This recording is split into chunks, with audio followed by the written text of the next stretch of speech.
Yeah, so are there any other kind of like fan servicey things that you notice that are like just really good, like just on point? I know that's like kind of like the big one. It's just like owning your sexuality and being comfortable with that.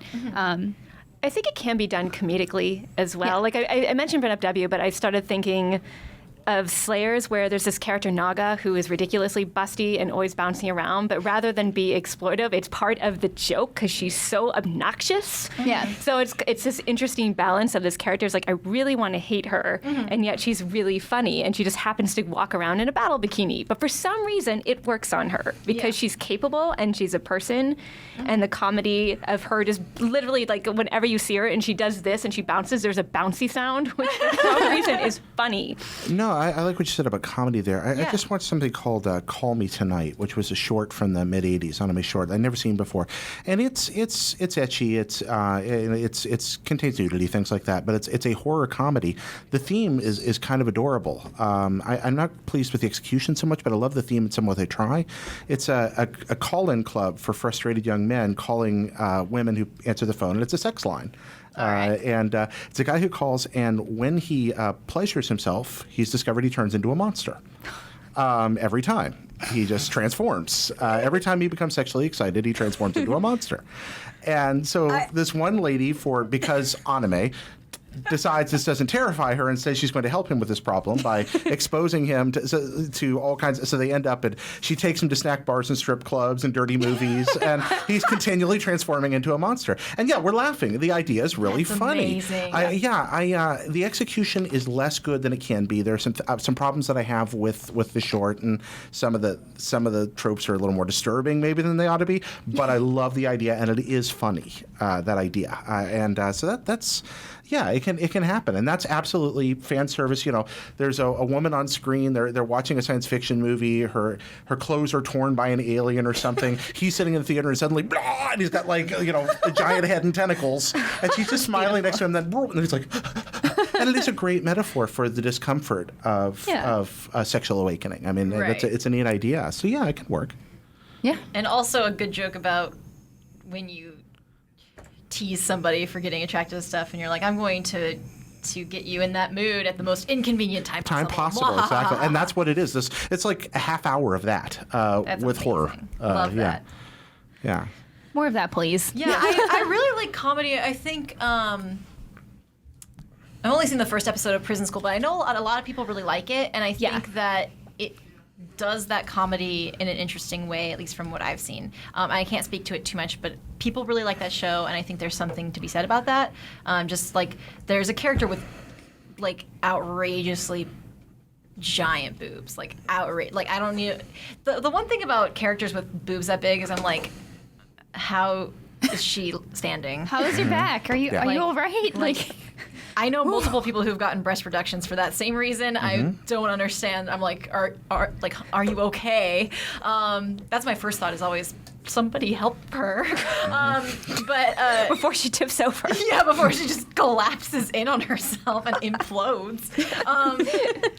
But I think that the comedy there comes from the guys' reactions to it's so good. These girls. Their faces are so intensely drawn, and it's pretty funny. And I think. So even though like that fan service doesn't fit, like I think sometimes comedic fan service doesn't fit our first point about sexual, empowerment or characters remaining characters, but because I think comedy can be a little looser with that. Like characters aren't always fleshed out in comedy, and that's sometimes where the comedy comes from. Yeah. So I can appreciate comedic fan service that's done well. Well, yeah, but body parts can make us laugh because we're uncomfortable to a point with our sexuality, most of us, and body parts can make us scared. There's this. Go ahead, please. Yeah. Just going back to Prison School briefly, like, actually does kind of go back to someone like kind of like the thirsty girl trope, but in a cool way. Yeah. Like, there's this girl named Hana. She's the secretary for the school and or for the student council, and she's like the karate master or whatever. Yeah, right? She's awesome. I idolize her. Like, the cool thing about Prison School is it deals with find like your sexuality in high school, and of course like all these girls are like, oh, boys coming in, and like, oh, they're just gonna be pervs, and then they are, and then they're also trying to like figure out themselves, like their sexual identity, and then like some of the girls are also like, I I'm kind of sexual too. Hey. What if I'm also a perv? Yeah, so it's just like, like, oh no, she's such a perv. It's like really weird. It's great.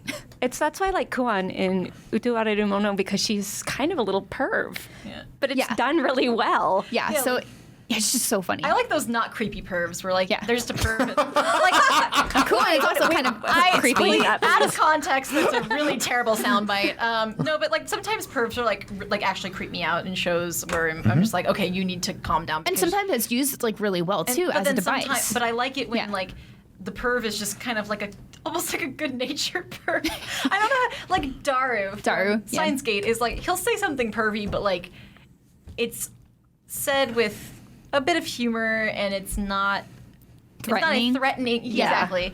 And then really quickly, I want to go back to Jared's point about bodies making us uncomfortable, and I think that can be where comedy comes from because you relate to it. Yeah. And Megan, what you said about the girl with the bouncing boobs that actually makes sound, that's It's so funny. It's like boing. the kind of thing where like I feel like if I were in anime, that would happen to me. Just because, like I just feel like I was joking with Chastity, who's been on the show before, in the office the other day about cosplay, and I was like, yeah, basically the only cosplay I can do is the one boob character in every anime who's just like, my boobs, I don't know what to do with my boobs.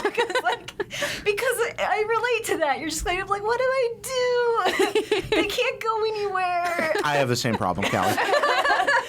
like Ebina-chan in Umaru-chan. Oh, yeah. Ebina's not always like shy, but she's always pushing her boobs together, and that's like an actual fear of mine that if I like sit a certain way, like it'll look like I'm trying to do that. And it's just so that's the kind of stuff where I'm like, this is sort of real. Like I would do that, and I don't know. It feels less. It doesn't feel cheap to me when that happens because I'm like, that's actually what having boobs is kind of like. It represents situations we've actually been in, yeah. Yeah, Okay. there's a bouncing sound in and my then you head just all the carry time. that, you extrapolate that to the end, and if you can find a way to do that that is good-natured and not, wrapped up in creepiness and objectification and can garner a laugh. It's not anime, but I always flash back to Woody Allen's Everything You Ever Want to Know About Sex, where there's a giant pair of breasts chasing him across a field. It's like 20 feet tall. And he's holding out a crucifix, pulling it back. It's a great scene. Oh my god. Yeah. So that's all. That's proof that good fan service can be done. No shirt, no shoes, no service. Hey! Oh. That wasn't even a good joke. Nope. That was actually... I should have said no shirt, no shoes, yes service, and then I screwed it up. I thought it was pretty funny. No, it was funny. But I'm easily amused. So. Miranda hates me. It's okay. Yeah. Aww. Just kidding. Anyway. I'm just kidding. I'm kidding. I love you. It's okay.